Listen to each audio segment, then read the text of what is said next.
Hello everybody and welcome back to another episode of the Roblox How-To series on everything that you need to know about how to make Roblox games. So, in the last episode, we worked on doing this with our base part with a script, changing its color, anchor, and then position and size. That was the new thing that we learned. Position and size, and how to make variables with the keyword local, so that we can simplify things down and not have things be so tedious. So, today we're going to be learning about if statements. So, what we can do with if statements is essentially check to see if something is true or something is false. You can check if statements, or with if statements, you can check to see if a part is inside of something, or if a value is equal to something, or if something's true, or something's false, all that kind of stuff. So, with this part right here, what we're going to do to create an if statement with it is we're going to check to see if some of its properties are true or false. So if we look into the properties tab here, you can see a couple of these properties are checkboxes like this, like cast shadow, archivable, locked. That just makes it so that you can't select it. You have to select it from the workspace here. Can collide, can query, can touch, that kind of stuff. There's just some true or false kind of stuff, and also anchored. So what we're going to do is we're going to use if statements to check if some of these properties are set to true or set to false. If they're set to true, then we'll do something, but if they're set to false, then it won't do anything. Okay, so let's go into our script, and we'll go down here to a new line. And the way that you write if statements is you're going to write the keyword if, and then you're going to write something like part. And the property that we're going to try and detect is going to be can collide. Can collide just means that a player can touch it or other parts can touch and interact with it. Like if I click play instead of run, like we've been doing, then since can collide is on, I can touch it.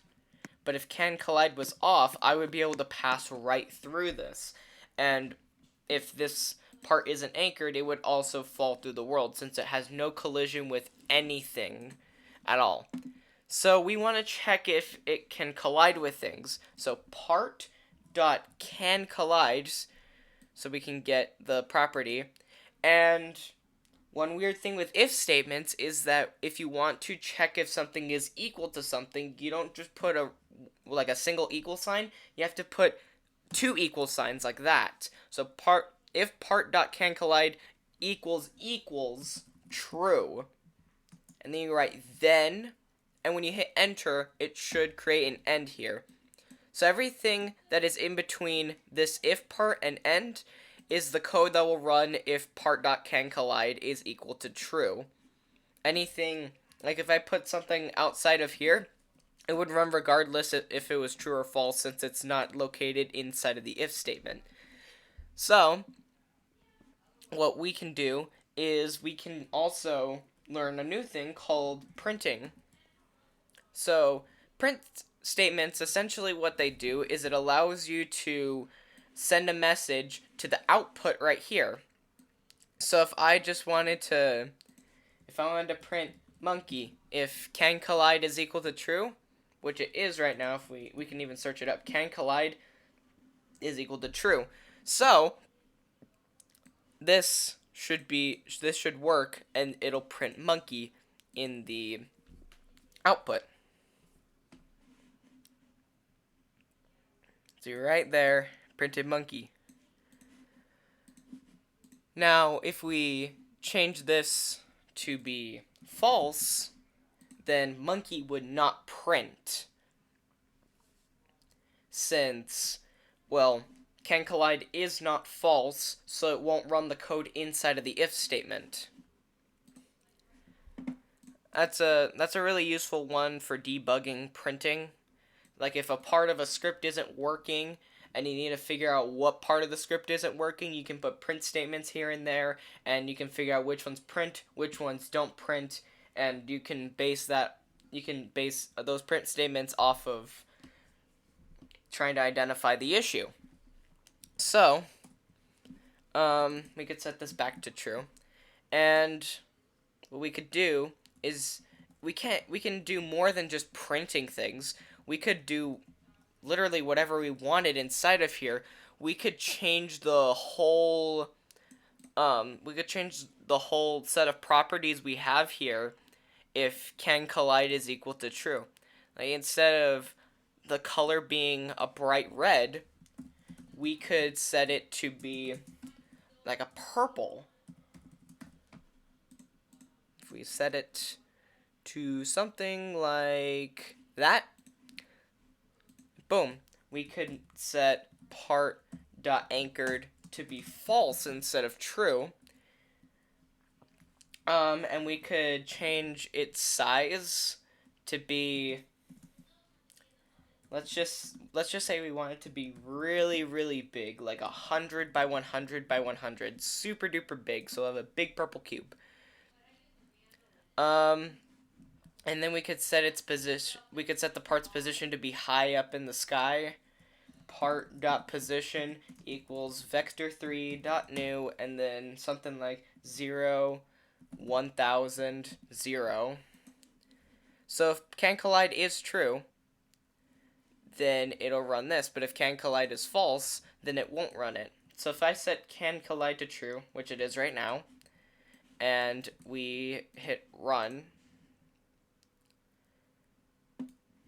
then look at that.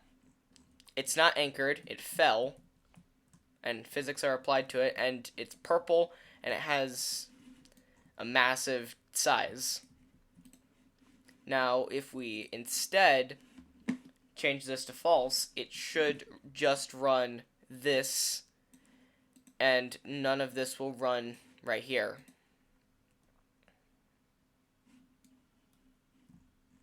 Yeah, see? It did the original thing that we did, and it didn't change anything. Now keep in mind, with the first thing, what ended up happening, it didn't ignore this. It still ran that, but then it ran this after it, so it kind of overrid it. And I can show that with a little nifty thing called a wait statement. Wait just allows you to wait for the script to continue running for a certain period of time. Like, if we wait 2 seconds for it to run, can collide will be true. You'll see that the part will become red and it'll be put in that position over here, and then after 2 seconds, then it'll appear in the sky as a big purple cube. So you hit run, and boom. And then 2 seconds later, it does that. It's real bouncy, too. So yeah, that's essentially how if statements work. And this can be applied to more than just properties. It can be applied to figuring out whether something has data inside of it, or whether there's a certain part with a certain name inside of the workspace, that sort of thing. Now, one more thing that I think would be really useful to know is a thing called else. So instead of writing end, you'd replace end with else. And then you'd hit enter and it would create another end.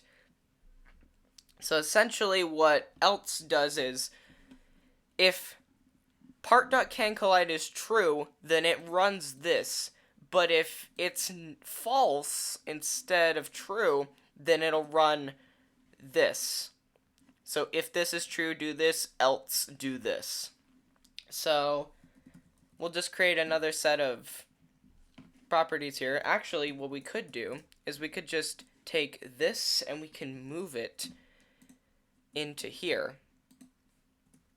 So if can collide is true, then it'll do all this. But if it's false, it'll run the original code that we had it do. So can collide is true, so it should run this first part with the purple cube in the sky. Yeah, see? And then if we stop it and we select false instead, it should just create that red cube over there. Yeah. And there's an extension of else as well called elseif. So you can essentially make another if statement. So if this is true, run this, but if it's false, run another if statement, essentially is what it's saying. Else if part dot cast shadow equals true, then run this. So it's just making more if statements. If this is false, then try and see if this is true. That's essentially what those do. So yeah, I think that's it for this video. Hope you all enjoyed, and the next video we're going to be talking a little bit about touched events.